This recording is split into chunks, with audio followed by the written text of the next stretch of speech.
If you were told today that you needed pituitary surgery, would you know how to choose the right neurosurgeon? Most people wouldn't. And that decision could shape everything that follows.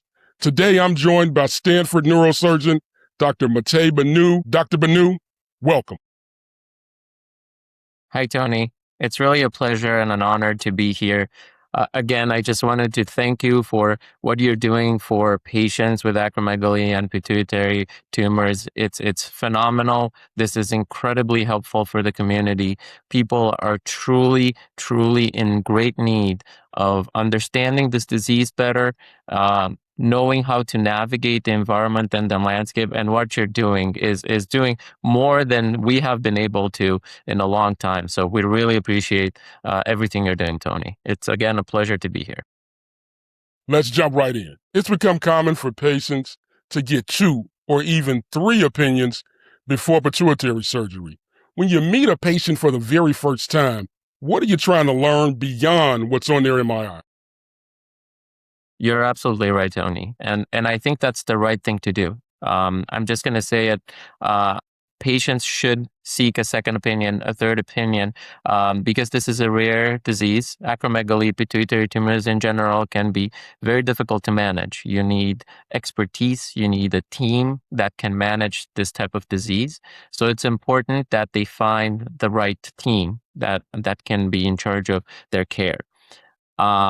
That being said, the first thing I do when I meet a patient that has seen other surgeons is try to understand what they've been told so far, what they know about their disease, what they've been told in terms of what the next steps are, what is the proper treatment for this, what can be done for their tumor, what should be done as the first thing, the second thing, and the third thing.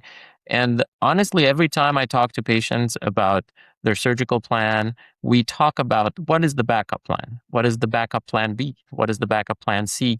Because these are complicated diseases, and we need to really come up with a very comprehensive plan that is personalized for each patient. So the first thing I do when I meet with a patient is I try to understand what they know about it, what they've gone through so far, and how I can help in better for them to better understand this disease. And after that conversation, what do you hope every patient remembers after leaving your office? I hope that they understand that they're not alone in this fight, first and foremost. I hope that they understand that we as a community are in their corner and we're all doing the best thing we can to cure them of this disease.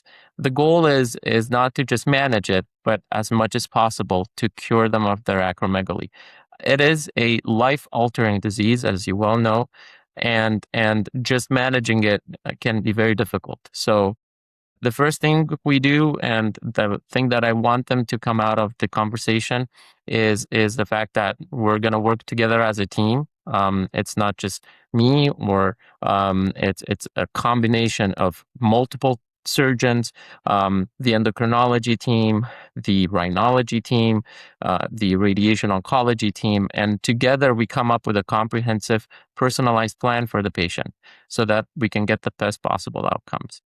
And I want them to understand that I'm open to understanding what they're looking for in terms of care, because it is equally important. We offer options, and the patient needs to ultimately understand these options as best as possible. I'm thankful my team and I have been able to manage my acromegaly very well. After training at Columbia, MD Anderson, and then completing your skull-based fellowship at Stanford, what was it about Stanford's approach to pituitary surgery that made you decide to stay there and pursue your career? Yeah, thank you for that question, Tony. So I've been very fortunate to train with some of the luminaries in the field at Columbia, at MD Anderson, and then finally at Stanford. I've been exposed to extremely complicated surgeries to address this type of tumor, comprehensive care, like I said, multidisciplinary care, and that's sort of led me down this path where I'm at today. Stanford, of course, has a very unique approach to the way we treat pituitary tumors in general and acromegaly specifically. It is, I would say, the place where we try to provide novel care. We try to come up with new solutions to try and improve daily the way we treat it, whether it's in the operating room with new surgical approaches or outside of the operating room with new research, new imaging strategies, new treatments, new drugs, new forms of radiation. And that sort of is because this is at the heart of everything Stanford does. That's why I wanted to start my career here, and I've been very lucky to care for patients in this amazing environment. Dr. Banu, I'm going to switch gears here. I once heard you in a presentation use the term supramaximal resection. For someone hearing that phrase for the very first time, what does it mean? And just as importantly, when is it not the right approach to use? Yeah, that's an excellent question, Tony. Supramaximal resection generally applies to tumors that are malignant. As you know, pituitary tumors are not malignant tumors. They're benign.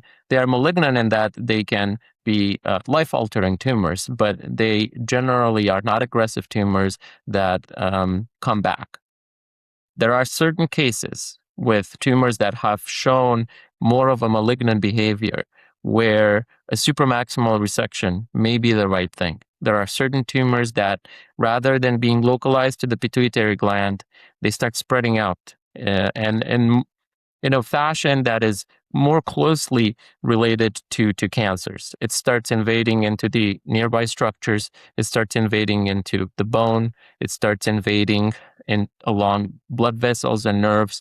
That, of course, increases the complexity of surgery tremendously. But that also means that our mindset going into those surgeries is completely different. Now we're trying to treat a tumor that is very difficult to resect completely. So what we are trying to do is essentially try to remove everything that is tumor and also try to resect some of the things that the tumors has touched, such as the bone. If the tumor infiltrates in the bone and you leave some of the bone behind, you may well leave microscopic disease there, and then you can't really achieve what we call a biochemical cure, which means that your growth hormone levels and your IGF-1 levels are not going to normalize after surgery.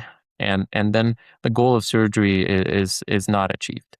So there are certain cases, rare cases, but definitely important cases where we try to switch sort of our mindset from, okay, we're going to try and remove this tiny tumor that is creating so much chaos, to trying to remove this very large tumor that has spread out everywhere as best as we can in order to achieve supramaximal resection. And then I want to mention that sometimes that means that we have to do different types of surgical approaches. That means that we have to combine coming through the nose. Sometimes we have to come through a craniotomy, through an incision here on the head. We do these surgeries quite frequently here because of the complexity of the cases that we see. And that's because it's the right approach for the patient. These are long surgeries. They can be up to 12, 14-hour long surgeries. But patients tolerate it very well, and we've had very successful results in achieving excellent biochemical cures with this. You've done a phenomenal job thus far. We talked a little bit about your background. Before we go any further, can you tell us a little bit more about your background and what inspired you to become a neurosurgeon, Dr. Banu? Absolutely, Tony. I was born and raised in Bucharest, Romania, in 1986, back in communist days, and I sort of grew up during a part that we call the transition, as we were transitioning from communist to capitalist Romania. So it was a very interesting time. Everything was opening up. It was very exciting. I went to a German school for my first 8 years, which really instilled in me this very strict, very focused mindset. And then I went to medical school there. We go straight to medical school after high school. It's 6 years of medical school, so it's sort of a much more broad type of training in medical school. We get exposed to pretty much every side of medicine, and nothing came close to neurosurgery. And I fell in love with neurosurgery during my first years of medical school. I loved the nervous system anatomy and the physiology. It was incredible. I was doing neuroscience research at the time, specifically on the hypothalamus, which is part of the brain that controls the pituitary gland. And I found that fascinating, how basically just this little part of the brain can control the entire body. And then I saw my first neurosurgery, and that was it. Essentially, I was hooked immediately. I thought that was the way to go in terms of my career, and I haven't looked back since. Neurosurgery is a very tough field, but it's an extremely gratifying field, and I'm very glad that I chose this path. I then came to the United States after medical school. I did 4 years of basic science research in 2 labs at Columbia and at Cornell, studying brain tumors, studying pituitary tumors, studying skull-based tumors, both their biology and sort of surgical approaches. Then I went on to do my training, my residency training at Columbia, which was very comprehensive, both in the operating room and in the clinic. And I also did basic science research on brain tumors specifically. Moved on to MD Anderson to do a dedicated fellowship on brain tumors, which was amazing because of both the exposure to very unique surgical techniques, very modern surgical techniques, including mapping techniques and using these very fancy computer algorithms to project where the important pathways of the brain are, and understanding what it means to be part of a multidisciplinary team with oncologists, medical doctors, endocrinologists, many types of surgeons as part of your team, not just a single surgeon team. And then I came to Stanford, where I did a dedicated skull-based fellowship, focusing specifically on skull-based tumors and pituitary tumors. And it has been fantastic here, of course, with this unique approach that we talked about, including using VR and AR technology to visualize tumors and the relationship to important structures like blood vessels and nerves, 3D models to plan ahead, studying anatomy, very detailed anatomy in the lab before you do the surgery so that you're prepared. So it has been a fantastic journey, and I'm glad that, it sort of converges now and I can offer this care to patients. You touched on a few times research. How has research influenced the way you care for patients? That's an excellent question as well, Tony. I feel like research and our clinical care are just intimately linked. There's no way to do one without the other, essentially. I am trying to spearhead a basic science laboratory, in this environment. It may be a little difficult, but we're getting things off the ground.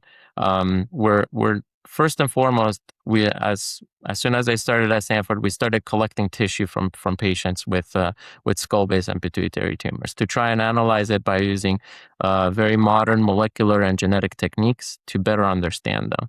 We don't know much yet about why these tumors start to begin with. Why do they? Where do they start? How do they start? Are there any risk factors? Trying to understand if there are better ways to treat them, if there are better ways to diagnose them. For instance, one of the things that we're doing at Stanford is using advanced imaging technology to try and visualize the tumors. One of the challenges in what we call functional adenomas, including acromegaly patients, tumors that secrete hormones in excess, is seeing the tumor sometimes. A small tumor can be enough to create chaos in somebody's body just because of the amount of hormones it secretes. So it doesn't have to be a big tumor. Finding these tumors sometimes is very difficult, and understanding where they hide. So we've started using different imaging technologies, including very high resolution MRI scans, very high resolution CT scans, something that we call photon counting CT scans, and a new type of PET study, which uses a tracer. And we're working on understanding the tumor metabolism so that we can develop new tracers as well. And then incorporating all these and maybe using AI to try and better get a read of where is the tumor, where is it hiding, what are we missing? Because sometimes the most difficult thing to treat is the thing that you don't see. That sounds like very exciting work. In fact, one of the most exciting parts of a presentation that I watched you give was about biomarker-driven therapeutics. Are we moving forward in the future to whereas you're able to predict how a tumor will behave before you ever even pick up a surgical instrument? That's the dream. That's the dream. Coming up with minimally invasive or non-invasive technologies to predict how the tumor is going to behave, what type of treatment we need to offer the patient. A personalized type care where we don't treat sort of the disease, but we treat this particular patient that may be very different from another patient that we've treated. So coming up with a personalized treatment strategy, which means understanding what type of surgery we're doing, what other drugs we're going to give afterwards, if any, do we need to do radiation, timing of all these treatments. This is something that we're working hard on here at Stanford. One thing that we are trying to understand is, do hormone levels predict the baseline hormone levels predict how this tumor is going to behave in the future? We know that post-operative growth hormone levels and IGF-1 levels predict sort of how successful we were with the surgery. But how about we look back and see, okay, can we predict how this tumor is going to behave and maybe change our treatment strategy, our surgical strategy based on biomarkers? Maybe it's not just hormones, maybe it's other things. So performing things like liquid biopsies, which means that we just look at a simple blood test for things that the tumors may shed, or in the spinal fluid for things that the tumors may shed, to better understand the tumor behavior. But before we even take it out and look under the microscope, I think that is definitely the way we're heading. I think that leads me directly into my next question. Do you envision a day when biology of a tumor becomes just important as what you see on the MRI? I think the day is now. I think biology of the tumor is frequently just as important, if not more important, than one we see on the MRI. And again, a tumor may be small on the MRI, but it may have very aggressive features. And sometimes we don't even see how aggressive this tumor is on the MRI. And in the operating room, we find that the tumor has actually spread along pathways that we couldn't even see on the MRI, at least with the technology that we currently have. So developing new techniques to visualize these tumors in the operating room, with special types of dyes, for instance, where we can trace the tumors. That's something that we're also working on, and understanding sort of ahead of time, like you said, how the tumor biology should change our strategy, equally important. We're also doing something that we call personalized care by developing tumor organoids. Not just for these pituitary tumors, but for skull-base tumor in general. We can take some of the pieces of the tumor, the ones that the pathologists don't need, bring it to the laboratory, and then in the lab, we actually grow these tumors, and then we can treat them with different drugs, and then we can do fancy molecular and genetic analyses and understand how the tumor responds to some of these treatments. And then we can basically tell the patient, listen, this is what we predict the tumor is going to behave like if we treat it with some of these drugs. So that's some pathway that we're working on, and we're hoping to develop in the next decade for patients so that we can predict how they're going to respond to future treatments.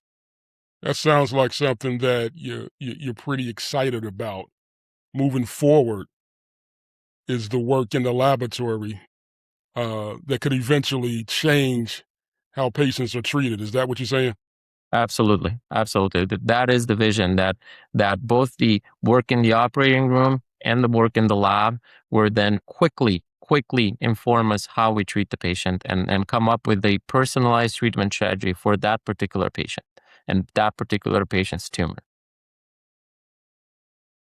If we spoke again 10 years from now, what would you hope has changed so dramatically that today's patients would say, I can't believe they used to treat skull-based tumors that way? Great question, Tony. It it's it is hard to predict how we're gonna treat these tumors in the future, in the next decade. I'm sure there's gonna be some spectacular advancements in terms of surgical technique, surgical technology. We may be using robots for all we know to do these surgeries, where we remotely do it, where the robotic dexterity is even more accurate than our own hands. We may be using much fancier imaging tools where we there's no way to leave tumor behind, and we can maximize our chances of getting gross total tumor resections and biochemical cures because we see them better. We don't have to do guesswork in the operating room and wonder, is this tumor? Is this not tumor? Are we risking resecting normal gland and affecting the patient's normal pituitary function?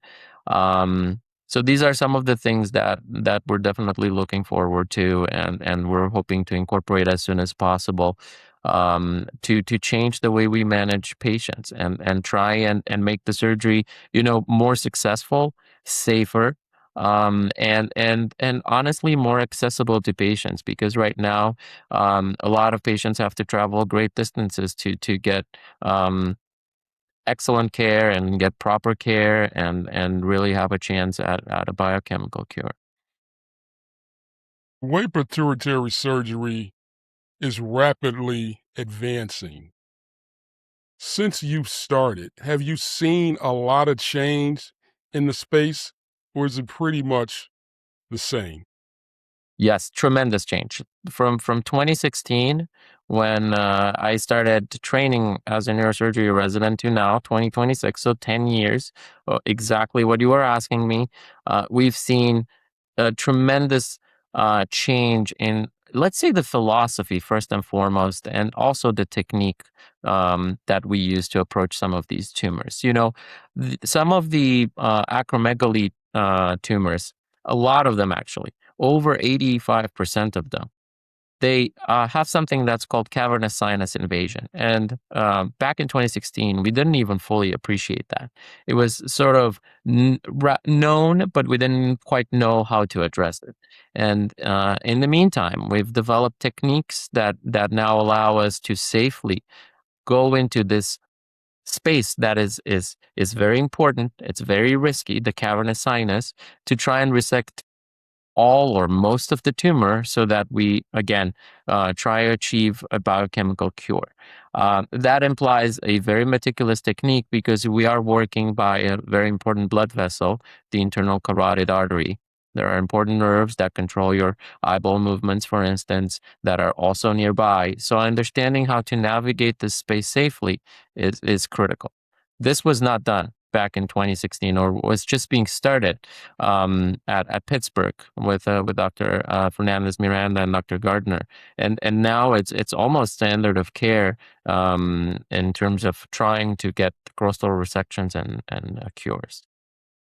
With that being said, what I'm getting from that is different tumors are treated in different ways. For example, an acromegaly tumor, is it treated differently from someone who has Cushing's? Right. Excellent question as well.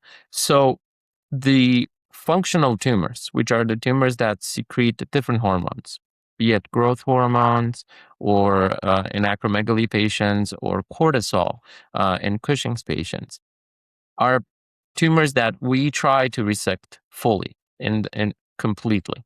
That means that we go chasing for the tumor wherever it may be hiding, whether it's in the cavernous sinus, in the bone, in other parts, and try to resect it safely. So the mentality is, and the philosophy is different when we treat functional adenomas. compared to, let's say, a non-functional adenoma, which is a tumor that may be large. It may grow towards important structures like the optic nerves. It may lead to vision changes, which of course is very dangerous. However, when we approach some of these tumors, our mentality initially was, okay, well, we need to decompress the optic nerves. We need to resect most of the tumor, but it's not as important to get every single cell out because, of course, they're not secreting any hormones. So as long as we can resect the tumor that's affecting the optic nerves and putting pressure on the optic nerves, we have achieved our goal of surgery. So there are definitely differences between functional and unfunctional adenomas. When it comes to functional adenomas, we have also started noticing different patterns in the way the tumors behave, where they like to hide.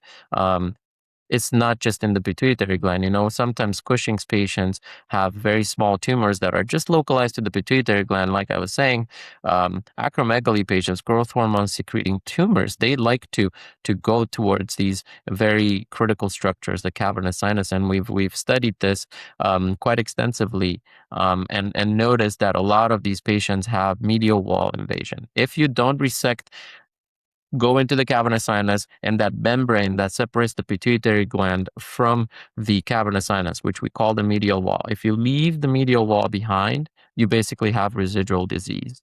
And some of that residual disease could be treated with radiation, certainly, but we have shown that the combination of medial wall resection, surgical resection, followed by potentially radiation and or medication, can achieve biochemical cures in over 99% of patients.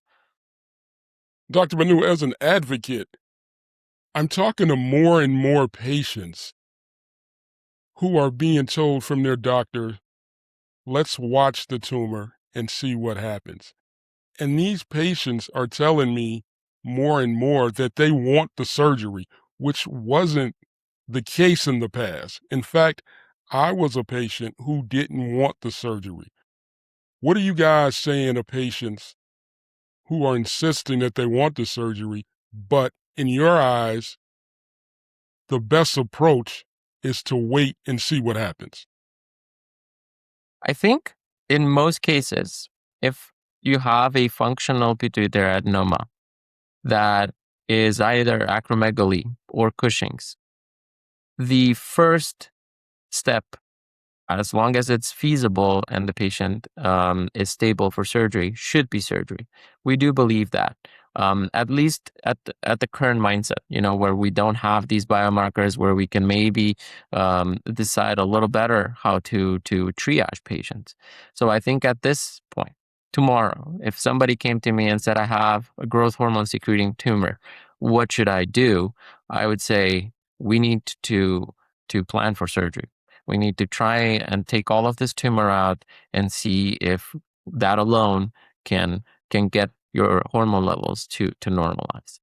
It is very important that as soon as possible that surgery is done, because these high levels of hormones, as you know, they can have very significant side effects to the patient. There are not just the symptoms that everybody notices, but there are some of the downstream effects of these hormones that people don't see that are even more dangerous. The effects on your heart, the effects on your colon, the effects on your blood sugars, and these can have life-altering effects in the short run and in the long run. So the sooner the tumor can be addressed properly, and hopefully resected completely, I think the better for the patient in terms of getting control of their disease.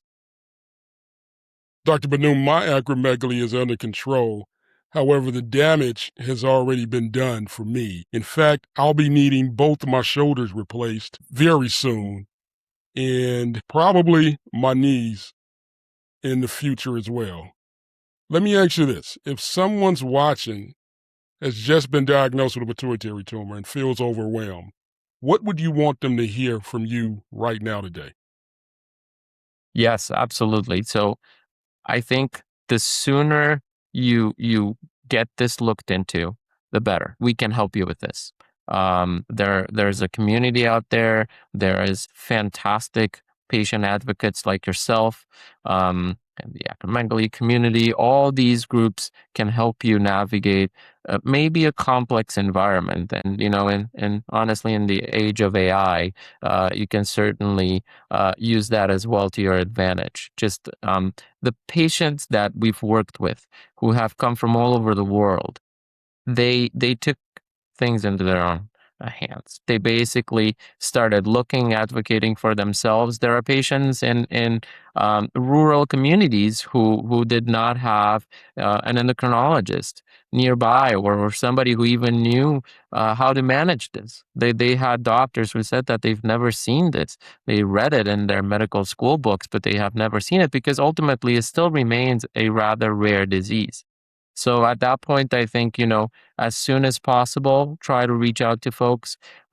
We get emails, we get texts. We are very open. We see folks over Zoom just to discuss and try to help them navigate. It doesn't have to be a formal visit. You don't have to fly over to California. We can just have a quick chat over Zoom. We can guide you a little bit about the next steps. We have endocrinologists who can also help you navigate this. And most certainly, I think the most important thing is not to be paralyzed with fear or be overwhelmed, and understand that there are solutions, that this is a treatable disease. Great advice. For you, what's been the most rewarding part of your career so far?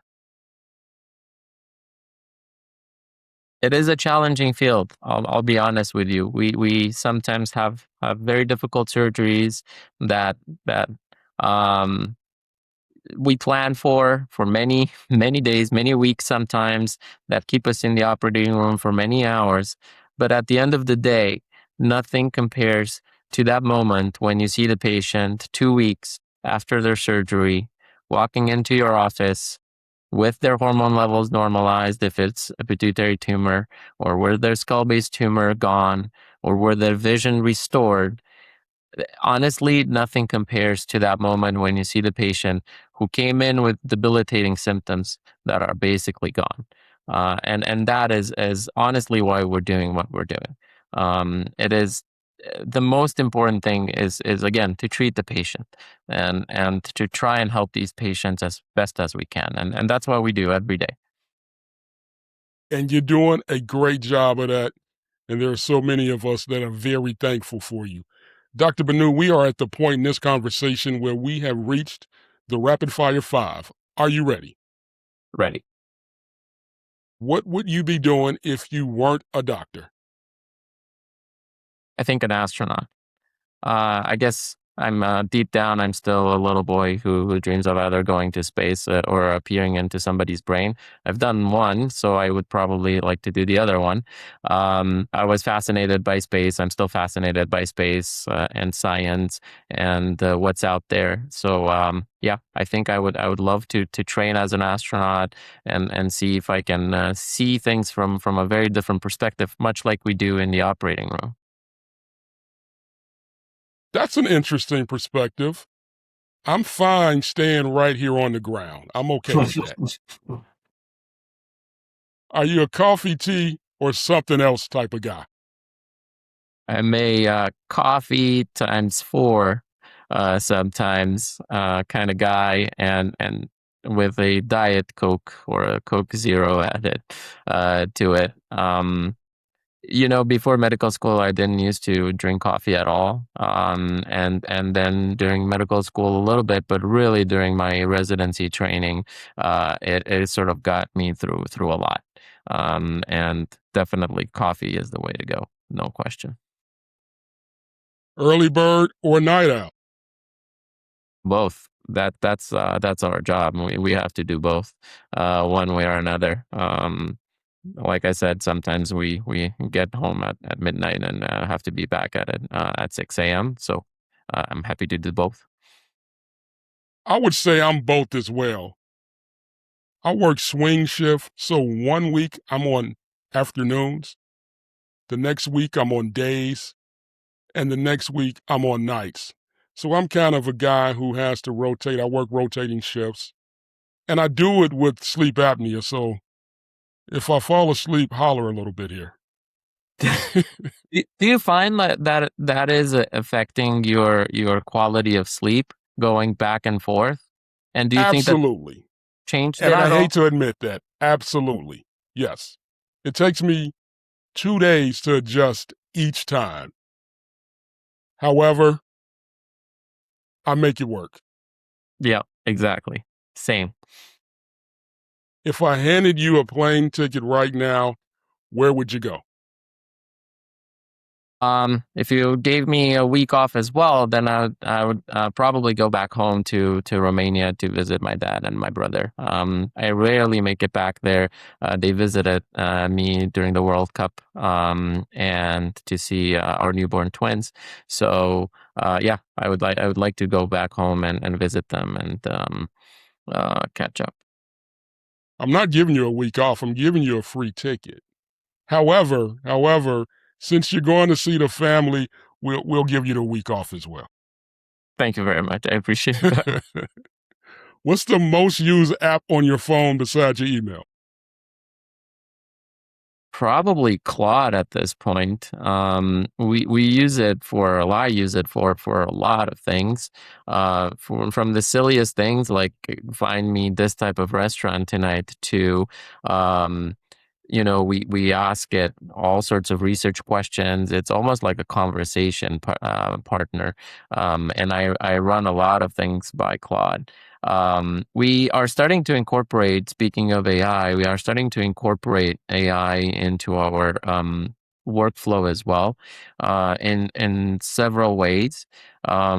For instance, there's a lot of data out there that is sometimes difficult to keep up with. So keeping up with the current literature through AI is very, very helpful.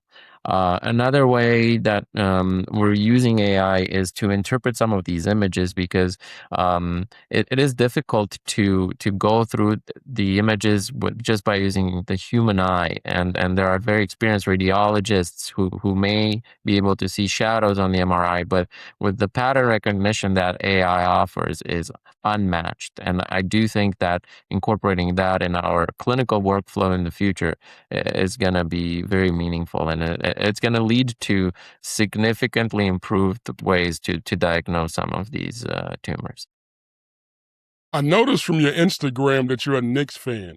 Did you ask Claude if the Knicks were going to win? Yes, I sure did. After every single game, I was like, "Is it it?" I was incredibly excited that the Knicks won. I was 53 years wait. It was a very exciting moment, and I was just bummed that I wasn't in New York City to celebrate because I heard it was incredible. The atmosphere was fantastic. So um, hopefully again next year. That's what I'll ask Claude.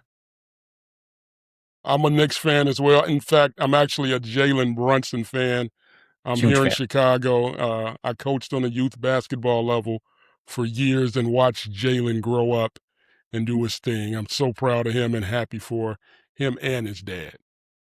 I love that combination, by the way. I'm just gonna say the fact that they're both on the same team, it's incredible. And Jalen Brunson is just a great guy.